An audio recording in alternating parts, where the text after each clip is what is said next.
Bayan, live sa DZRH Radio, DZRH TV at DZRH Digital. Kasama sina Lakay, Deo Makalma at Elaine Apit. Araw-araw, Lunes hanggang Biyernes. Damdaming Bayan.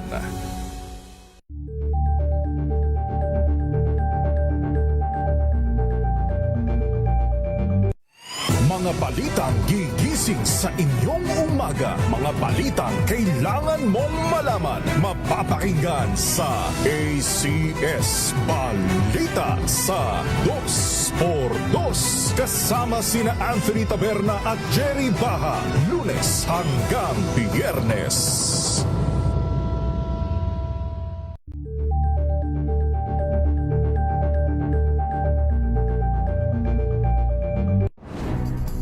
Good vibes ang hanap mo? Dito ka na sa sigurado! Mula sa mga istoryang nagbibigay ng inspirasyon hanggang sa mga kwentong may dalang solusyon. Mga balitang pampagaan, pakiramdam at pampaganda ng araw. Hindi lang ba sa good news, kundi the better news. Mula Lunes hanggang Biyernes, 1:00 ng tanghali sa DZRH TV.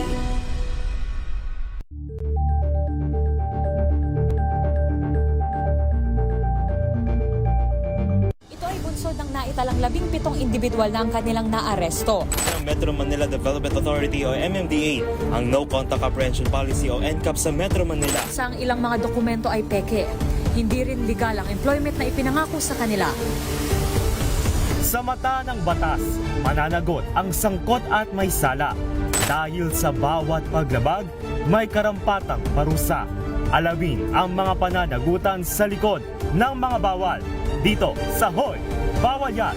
Tuwing Sabado, 11:30 ng umaga. Dito lang sa DZRH TV.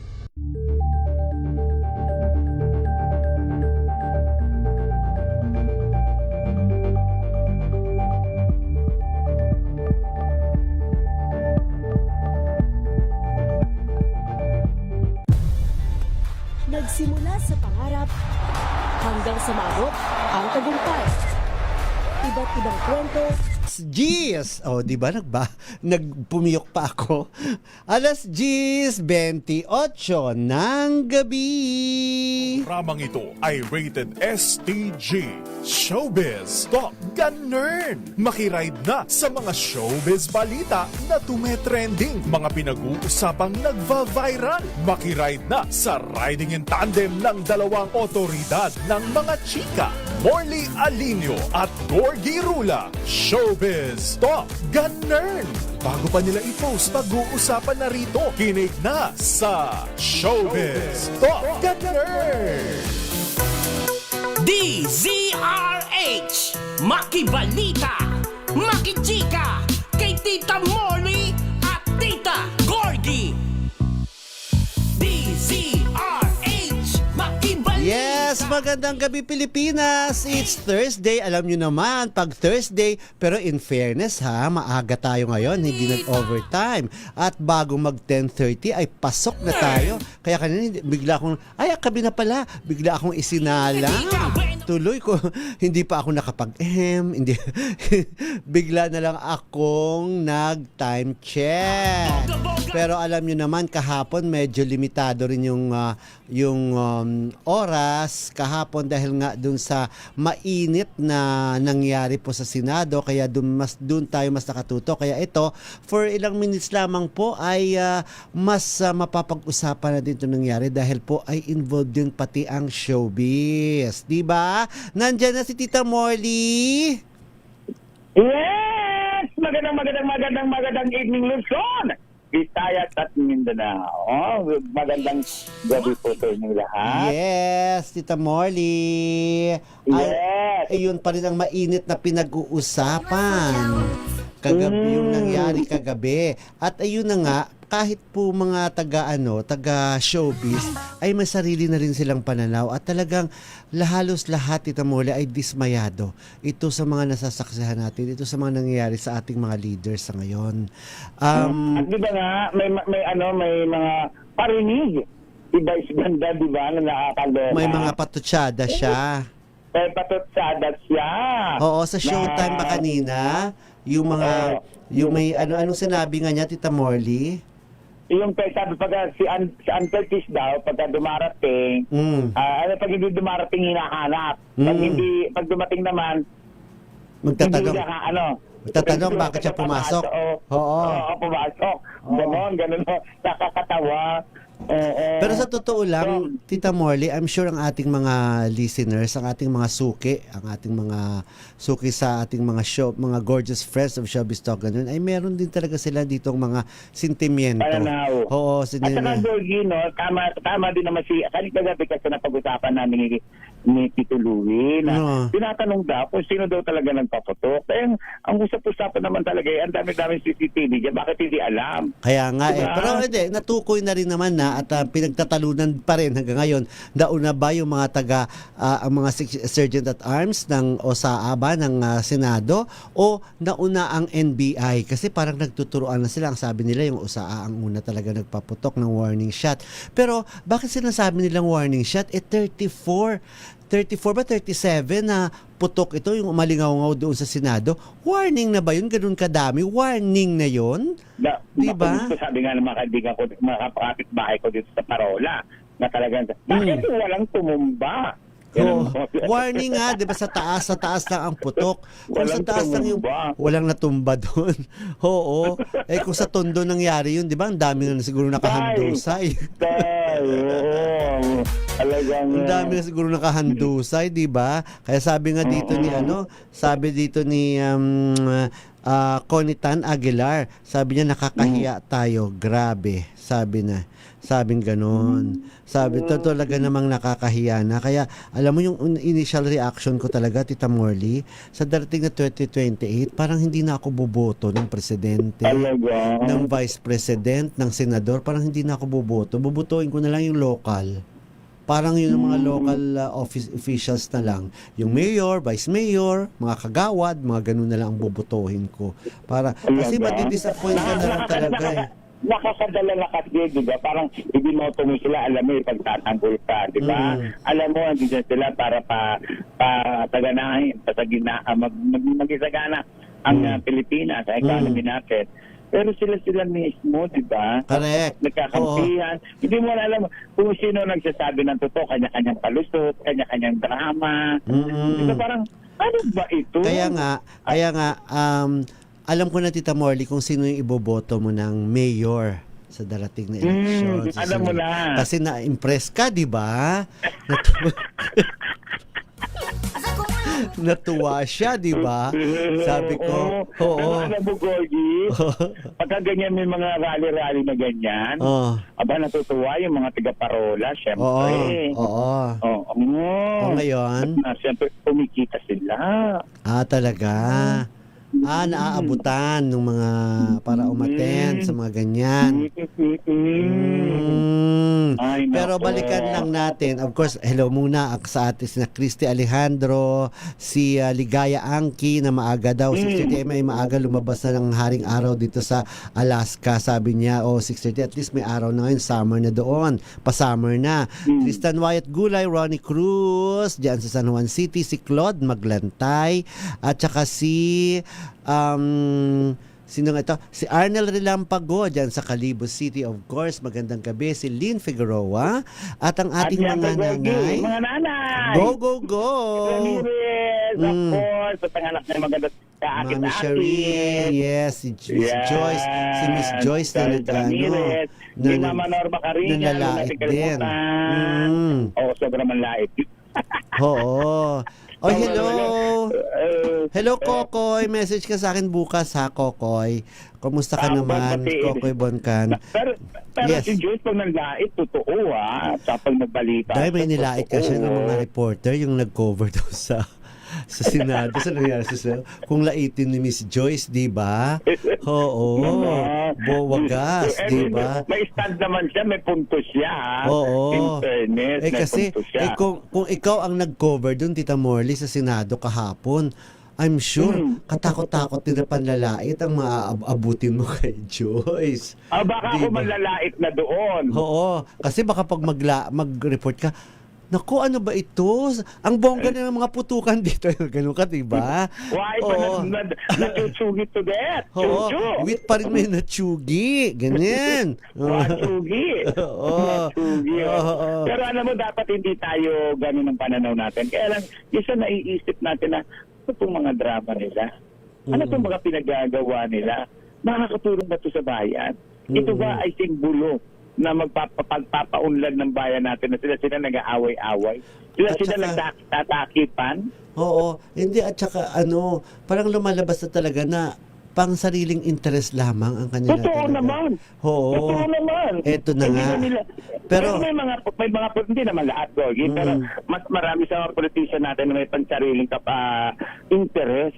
So, kaya nakakaawa din yung mga politician natin na tapat sa kanilang tungkulin. Nakakaawa sila dahil nasasama sila doon sa mga sinasabing mga walang kwenta. Correct. Nasasama sila. Ito, kailangan ko yung pananaw mo dito, Tita Morley. Kasi Sige. nga,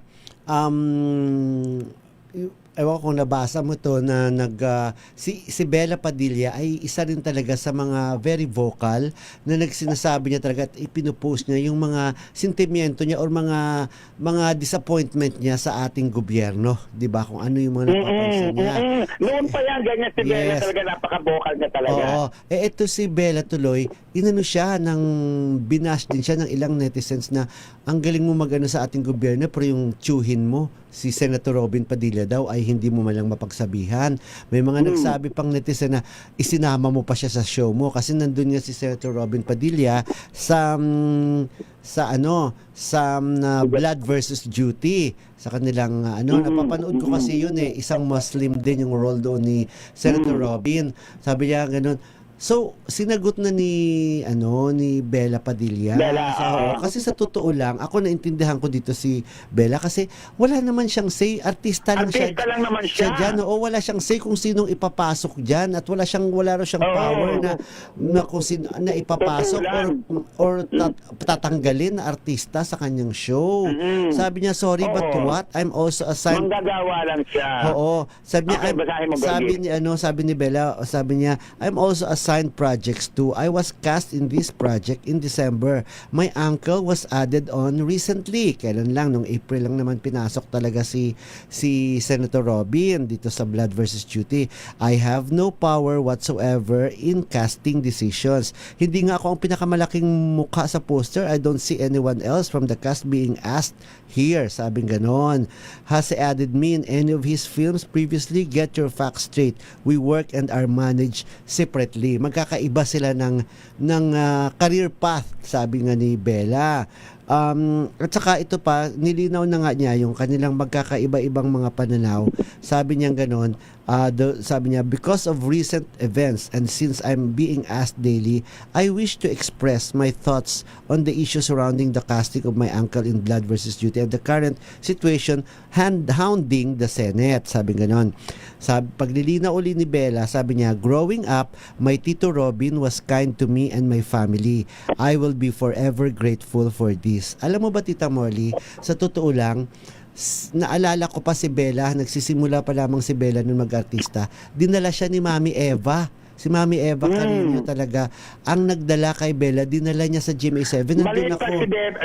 Maliit pa si Bella, nakikita ko na yan. Dalagita pa. Mga siguro na sa grade school pa lang yan, nakikita ko na yan eh. At saka, doon ko nga nalaman yung apelyido niya talaga ay Sullivan.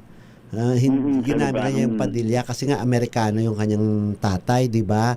So sabi niya, nagkakanya-kanya na nga silang career, yumayabong yung kanilang career. So sabi niya, but as our careers flourished and took different directions, with him entering politics, our personal encounters have become scarcer. Medyo nagkakaiba talaga sila ng mga pananaw, lalo na sa politika. Our ideologies also differed. Magkakaiba sila ng ideolohiya. I do not live close to my uncle. Hindi nga naman daw sila nagkikita. Sabi niya, my uncle being cast in the show was neither because of my influence nor my being part of the cast. I was nga pala, nasabi ko na kanina yan.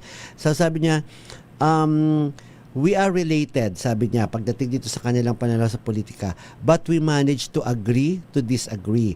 I remain grateful to his kindness, but I also maintain an independent and personal sense of being in charge of my career, choices, and convictions. Kasi nga, sabi nga ni Bella, ano sila, pareho silang Padilla, pero magkakaiba silang pananaw pagdating sa mga ganung bagay. At kahit din naman, Tita Morley, sa bahay, di ba? Iba ang pinaniwalaan ng nanay at saka tatay, iba rin ang pinapaniwalaan o sinusunod ng mga anak. At hindi mo yun saklaw. Oo. Kaya nga, ganun din naman. So, ewan ko ba sa ibang mga netizens, makapag-comment lang talaga sila na akala mo pagkagaling-galing at pagkalinis-linis nila, na kaya ba nilang, na tama ba yung mga pinanggagawa nila at ang kanilang mga sinasabi. Di ba? Pero actually, Gorgie, sa showbiz naman kasi sa kadikit nga yan ng politika, no? Sa mga nangyayari sa atin dito, talagang na makapag-re-react talaga yung mga artista. Kung ordinaryong tao nga, nagre-react yung mga artista pa kaya. Na magtatanong ka sa sarili mo eh.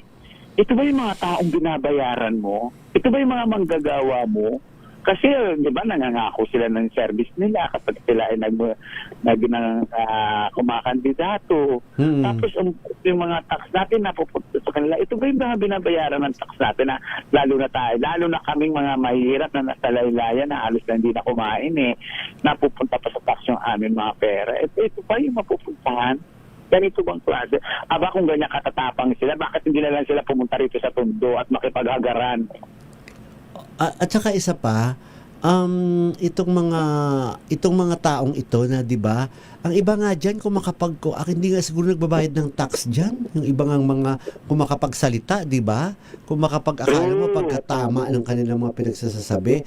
Pero ito naman pagdating naman sa mga politiko, Tita Morley, itong mga binoto, itong mga nahalal na mga politikong ito, hindi naman lahat po marami naman talaga diyan. Marami naman talaga diyang mga matitino na. Matitino. Oo. Pero sana naman pag-isipan nila ng husto. Ito bang mga pinagtatalunan ninyo, itong mga pinagbubusan ninyo ng panahon, makakatulong ba to sa amin? Makakatulong ba to sa mga mahihirap? Makakatawid ba ito ng gutom na pinagdadaanan ng karamihan? 'Di ba? Although mahirap din talaga magkomento at saka showbiz naman tayo, 'di ba? Hindi naman talaga. Pero ang question na diyan, Gorgie, yung mga away-away nila niyan, mga baril-barilan nila niyan, yung na ginagawa nila in public. Ano ang magiging feedback nun sa mga mamayang Pilipino? Diba? Yung mga pinagagawa nila, natatakot yung mga investors, of course. Pag natakot na investors, wala nang papasok dito sa atin. Mga turismo. Magkabawasan sa kabanang yaman yun na nanakawin din naman nila. Pangit talaga yung mga pinagagawa nila. At sana sa mga nangyayaring ito, sa susunod, matuto na tayo kung sino ibuboto. Pero parang mahirap, pero Gorgie, ito pananaw ko parang sorry po sa mga nakikinig po pero parang mahirap matuto, Gorgie. Kasi, halimbawa, may mga rally-rally na ganyan. Unang pinupuntahan niya ng mga squatter. Babayaran ng 500. Babayaran ng 500. Yun yung mga maraming botante. Oo, pabayaran ng 500 yan. Tapos, yung 500 na yon ang gagawin ng mahawak, gagawin 350. Sige mo ka, 350. Tapos makakarating na lang doon sa mga tao, 300. Tuwan-tuwa na yan, Gogi, dahil may pabili na ng bigas. At tanggap nila, na kinakaltasan, nanakawan sila yung dapat para sa kanila. Hinahayaan na lang nila. Tanggap na lang nila doon. Tanggap kasi wala naman siguro silang magagawa pa. Wala kang tatanungin yan. Magkano bigayan? 500. O bakit doon 350? Ba't sa amin 300? Depende kasi sa kumahawak yan. Depende sa barangay captain. Hindi naman barangay captain. Yung mga taong pinamamahala niya, may mga... madalas dinadaan sa barangay captain di ba? Pwede. Pero dito sa amin, sa squatter. Kaya siguro ganun na lang ang binibigay na ayuda. Dahil ito yung mga taong nagagamit talaga. Mga taong nagagamit talaga na halimbawa may kailangan rally o whatever. Sila yung una talagang pinupuntahan. Merong sasakyan yan. Sa 500, pag nagbigay sila ng 500, hindi kasama pagkain.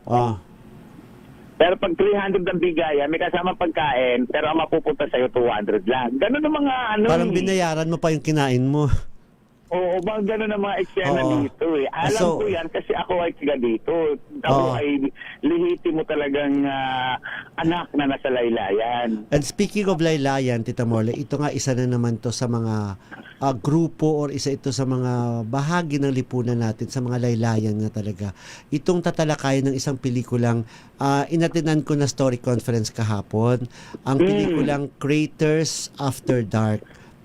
Okay. Ang creators, ang bida rito sina Kelvin Miranda, RK Bagatsing, sina Zaijan Haranilla, sina Therese Malvar, si Ruby Ruiz, nandun din, si Cherry Pie Picache.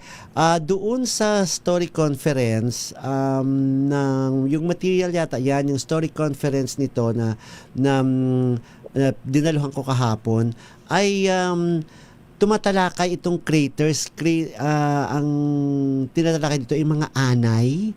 So, ang tinatalakay dito yung grupo ng mga kabataan na tinatawag nilang termite gang or parang mga anay. Alam mo yung termite gang? Isa itong grupo ng mga nagnanakaw na ang ginagawa nilang pagnanakaw ay naghuhukay sila sa tunnel o sa ilalim ng lupa, naghuhukay sila at doon sila dadaan diretso doon sa nanakawan nila na establishmento kagaya ng bangko, jewelry shop or pawn shop. Madalas ang ninakaw na pawn shop na dumadaan sila sa baba sa may tunnel. So madalas mga bata ang gumagawa nito, mga minor de edad pa yung iba, mga payat maliliit sila kasi sila ang kaya nilang dumaan sa maliliit na lugar. Sa butas, sa ilalim ng lupa, sa butas, lusot doon sa may nanakawan nila, sa lugar na nanakawan nila. So yan ang trabaho nitong mga termite gang na ginagampanan nito ni na RK, ni Saijan at saka ni na Kelvin Miranda. So, yun yung tatalakayin ng kwentong itong Craters After Dark na first production po ng Z Studios Productions ni Mr. Yael Liranas at saka itong director nito, nagsulat at nagdirect nito, ang magdidirect nito ay si Ralston Hover. Doon parang bago to, Gorgie. Yung kinukwento mo yung plot ng story, parang bago to Oo, yung paraan ng pagnanakaw ay sa ilalim ng lupa dumadaan. Ginagawa na rin niya sa ibang bansa, ginawa rin niya sa Money High sa series na napanood namin.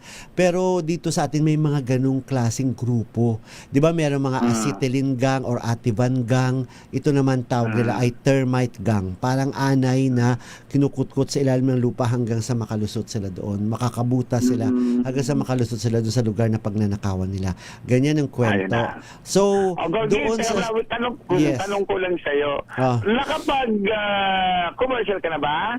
Maya-maya may commercial tayo. Pero doon nga sa natin, may time pa rin naman, Tita Morley. Pero doon sa story conference na yun ay nakausap namin si Kelvin Miranda na nagdadalamhati pa rin sa kanyang pagpanaw ng kanyang ama. At alam mo, bumili din ako kay Kelvin na yan na mas priority niya talaga yung kanyang trabaho. Hindi niya iniwanan. Sa kabila ng katotohanan merong problema ang kanyang pamilya. Nagdadalamhati siya. Ibig sabihin lang nito ay professional talaga sa kanyang mga ginagawa. Yes. At sabi ni Kelvin, Tita Morley, itutuloy daw nila yung kaso na isinampa nila doon sa nakabangga sa kanyang ama na naging sanhi ng pagkamatay nito. Heto ang pahayag ni Kelvin Miranda. Pakinggan natin. Tinuloy namin yung kaso kasi nakakulong pa rin siya. Yan lang yung may bibigay namin yung hustisya at huling pagkakataon na magagawa namin para sa tatay namin. Kasi hindi na namin nga siya naabutan hindi ko na siya naabutan sa mismong pinangyarihan ng aksidente sa morgue na. So kahit sa ospital hindi ko man lang siya nakita. So itong paglaban namin sa kaso na to medyo stressful Ngayon, ayan yung ongoing na tinatrabaho namin. Medyo mahirap lang kasi yung participation talaga nung nakabunggo sa tatay ko, medyo mahirap silang, alam mo yun, parang walang nangyari. Yung, alam mo, hindi sila nakapatay ng tao. Yung remorse, Hindi humingi ng kapatawaran sa inyo. humingi sila ng kapatawaran pero parang for arregluhan lang.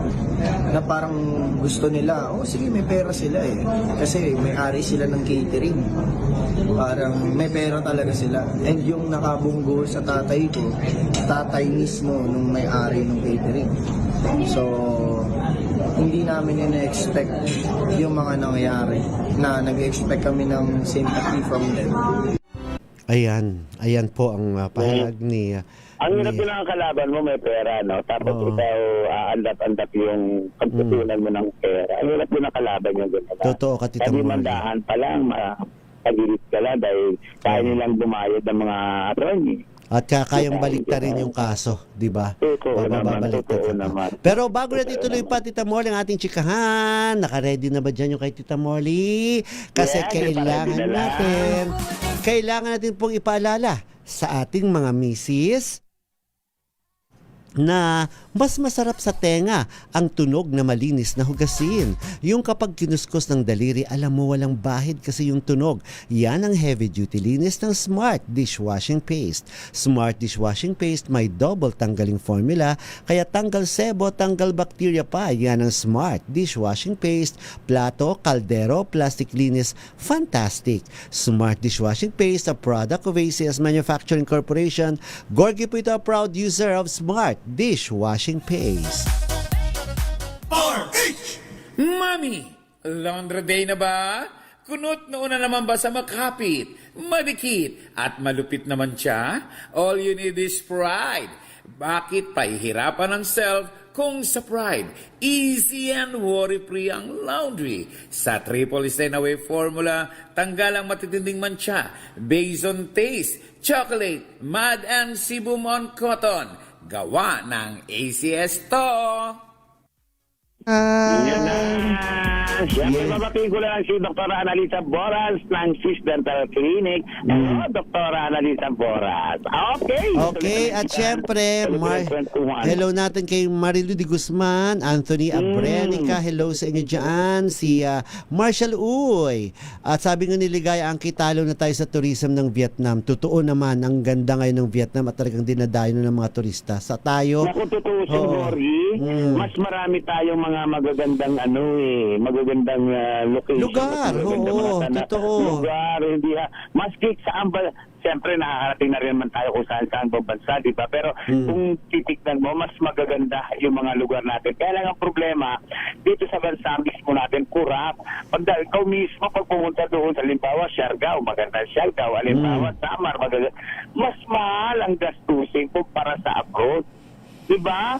Mas mahal ang mga pilihin dito sa atin na ewan ko kung anong ginagawa ng ating national tourism na bakit ganito ang tourism sa atin na kaya mamahal na mga pagkain lang sobrang mahal bumili ka na ng Mas mahal. mga entrance. Mas mahal pumunta ka ngayon ng Siargao, mas mahal pa pumunta ng Boracay kaysa pumunta ka ng Hong Kong. Kaya talaga, Tita Morley, di ba, pabalik-balik na ng Japan. Mas madali na lang kasi talaga siya sa kanya mag-abroad. Madali sa kanya. Kasi, Gorgie, Di ba, bakit ka marami ka madali- pang madali? pupuntahan, di ba, Tita Morley? Marami ka pa, no? Marami ka pang pupuntahan. Ang galing-galing mo talaga, no? Ang galing-galing mo talaga, no? Pero sa totoo lang, Gorgie, ang galing-galing mo talaga. Bakit po? Pero sa totoo lang, Gorgie, no? Kung ito, ano lang natin sa Japan na lang, sa Pilipinas, higit na mas marami ang magagandang views sa Pilipinas. Sa Japan, mga building lang, mga history lang, yung kanilang mga pinagdaanan, snow. Pero kung ikukumpara iyan sa napakagagandang mga falls natin dito, dyan lang sa Tanay, ang ganda-ganda. Kaya lang ginagawa nilang mukhang basurahan, ang dumi-dumi. Dyan lang sa Mayhay, dyan lang sa Laguna, ang daming magagandang falls. Hindi lang yan. Maging sa Samar, sa lugar namin, napakagaganda ng mga falls. Alam mo, isa pa mga magaganda sa Mindanao. Maraming magagandang lugar sa Mindanao. Sa Mindanao.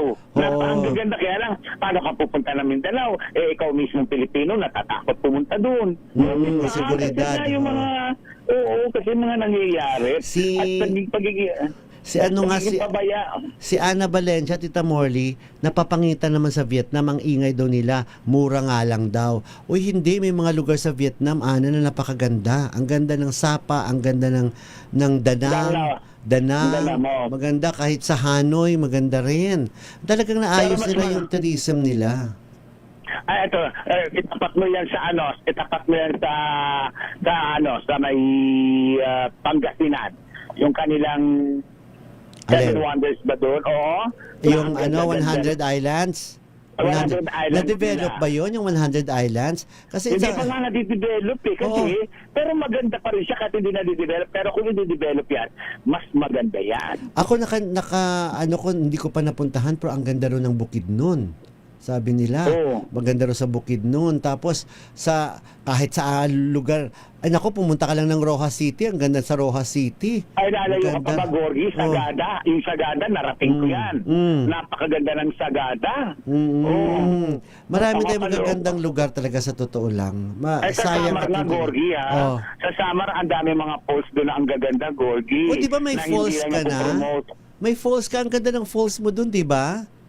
May waterfalls ka na. Ko yun. Malayo naman yun. Ano yun? Sa Asupre. Malayo. Asupre? So, ka maglalakad. Pero kahit ng bundok. Pero kahit na, pwede talaga ma-develop yun. Pwede mo para maging accessible, di ba? Hindi na nadidevelop. Oo. Hindi na nadidevelop dahil sa kakulangan ng suporta. Yes. Ng gobyerno. Oo. Ay, nako. Si Onika Iha ko na taga San Jose del Monte, Bulacan. Ano kaya maganda dyan? Kay Rina Alcantara. Ay, marami dyan sa San Jose del Monte. Sa may Quarries, meron dyan. Ang ganda sa San Jose del Monte, Bulacan, di ba nandyan ang pinatayong studio ng ABS-CBN? Paano kaya nung mangyayari doon? Ang laki-laki noon, di ba? Si Rina Alcantara Meli, di ba? Ano bang probinsya ni Rina Alcantara Meli? Ano bang probinsya niya? Bukod sa Texas. Bukod sa Texas talaga. Mayaman na yan, ha? Si Rina Alcantara Meli. Yes. And Margarita Guevara, hello. Magandang gabi sa inyo diyan. Yes. Tita Morley, magdasal na tayo. Ikaw na muna, Gorgie, ang magdasal. Yes. Sandali lang po. Kasi, inaayos ko pa po itong ating ito pong awiting Mercy and Compassion ni Father Raul Caga na meron pala siyang concert. May concert siya sa Music Museum. Alamin ko pa po yung date. Alamin ko na yung date, tapos guest siya doon yata si Marco Sison, Nonoy Zuniga ba? Alamin ko pa po, bukas ko na alamin ko pa kung ni Father Raul Caga. Nakaguest siya dito sa atin eh. Ito pong kanyang awiting Mercy and Compassion na sasabayan po natin ng panalangin para sa kapayapaan sa Pilipinas. Makapangyarihang Diyos, sa inyong habag at awa, patawarin niyo po ang aming mga sala at ang kasalanan ng aming lipi. Kalugdan niyo po kami sa aming pagsamo para sa aming bansang Pilipinas. Biyayaan niyo po kami sa aming mga pinuno ng karunungan, integridad, katapatan at katwiran. Kalingain niyo po ang aming pamilya at ingatan ang aming mga anak. Tulungan niyo po kaming maging matuwid na mamamayan na namumuhay ng mapayapa, matapat at may tunay na malasakit, pagtanggap at pagpapatawad. Protektahan niyo po ang aming bayan sa anumang banta ng pananakop ng dayuhan at nakawawasak ng impluensya at ipagtanggol kami sa anumang uri ng paglabag sa batas, terorismo at digmaan. Pagkalooban niyo po ang aming bansa ng kapayapaan, pagkakaisa at kasaganaan at hayaang maganap ang tunay na pagbabago sa aming bayan upang kami ay maging iyong liwanag sa Asya at sa mundo. Amen. Ulit-ulit po namin sinasabi na magulang, minamahal, nire-respeto, ginagalang, hindi binabastos, hindi dinudurog, hindi kinahihiya, hindi pinahihiya. Ang mga ginagawa natin pagmumura sa kanila, mga paglaban natin sa kanila, ang pananakit na salita at physical ay naghahatid sa maaga nilang kamatayan. Huwag nating gawing miserable ang buhay ng ating mga magulang dahil sila ang talagang totoong taong nagmamahal sa atin. Kaya sa 10 utos ng Diyos, isa lamang po ang may ruwad yan, ang magbigay respeto magrespeto at magmahal sa magulang. Sa mga kabataang babae naman na nagdadalang tao, huwag natin isipin kung may problema tayo na ipalaglag ang bata. Hindi yan pinabot, hindi yan pinaagos sa kanal, hindi siya nasawit kung saan-saan, hindi pinamimigay, hindi iniiwan kung saan-saan dahil ang sanggol ay dakilang regalo ng Diyos na binigay sa atin. Ako po si Morley Alinio. Ako po si Gorgie Rula. Para sa DZRH. Una sa Pilipinas. Una sa Pilipino. Sumaatin ang presensya ng Panginoong Yesus na buhay. Gumawa po tayo ng kabutihan sa kapwa. Magandang gabi po. Bukas sa lahat. po ulit.